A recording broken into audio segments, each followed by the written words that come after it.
Hello friends, நான் இன்றைக்கி உருளைக்கிழங்கு பொரியல் செய்ய போகிறேன்.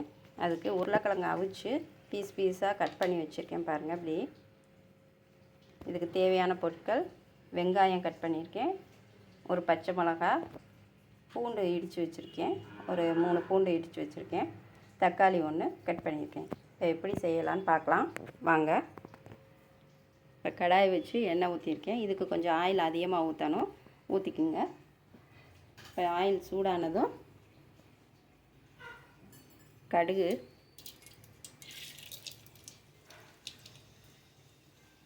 உளுந்து கொஞ்சம்,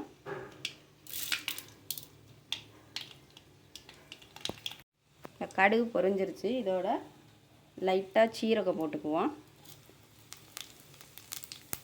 ஒரு பட்டை சின்னதாக இலை, பிரியாணி இலை ஒன்று போட்டுக்குவோம் ஒரு வாசனைக்காக. இப்போ இதை கட் பண்ணி வச்சுருக்கிறதெல்லாம் இதில் சேர்த்துக்கலாம். இதை கொஞ்சம் நல்லா வதக்கிக்கலாம்.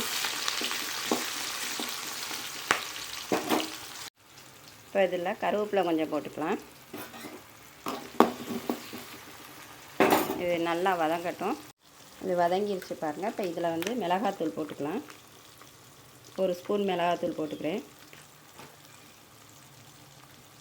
அதோட ஒரு 1/4 ஸ்பூன் மஞ்சள் தூள் போட்டுக்கிறேன். இதையும் இந்த ஆயிலே சேர்த்து லைட்டாக வதக்கிக்குவோம்.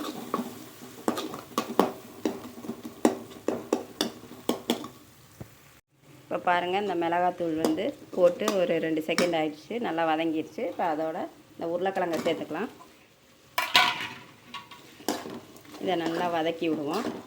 இது நல்லா கொஞ்சம் ரோஸ்ட் ஆகணும். அது வரைக்கும் சிம்மில் வச்சு இதை அப்படியே லைட்டாக வதக்கி விடணும்.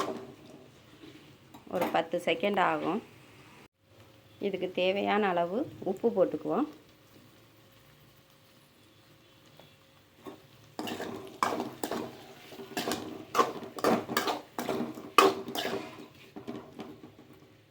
சிம்மிலே வச்சு இதை வதக்கி விடணும் ஒரு 10 செகண்டு. பாருங்கள், இதில் ஆயில் கொஞ்சம் கம்மியாக இருந்தால் இப்போ வந்து கொஞ்சம் ஆயில் ஊற்றிக்கலாம். இது வந்து கொஞ்சம் ஆயில் நல்லா இருந்தால் தான் நல்லா ரோஸ்ட்டாக வரும்.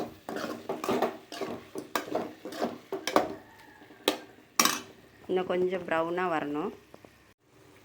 பாருங்கள், இது இப்போ நல்லா ரோஸ்ட் ஆகிடுச்சு. ஸ்டவ் ஆஃப் பண்ணிவிட்டு இதை இறக்கிடலாம். இந்த அளவுக்கு ப்ரௌன் கலரில் வந்துச்சுன்னா இதை வந்து இறக்கிடலாம். பாருங்கள், உருளைக்கிழங்கு வறுவல் ரெடி ஆகிடுச்சு. நல்லா அப்படி ரோஸ்ட் ஆகிற வரை சிம்மிலே வச்சு இதை வதக்கி எடுக்கணும். இது வந்து நல்லா டேஸ்ட்டாக இருக்கும். அவிச்சு செய்கிறதுனால நல்லா சாஃப்டாகவும் இருக்கும். இதே மாதிரி செஞ்சு சாப்பிட்டு பாருங்கள். இந்த வீடியோ பிடிச்சிருந்தா சப்ஸ்கிரைப் பண்ணுங்கள், லைக் பண்ணுங்கள்.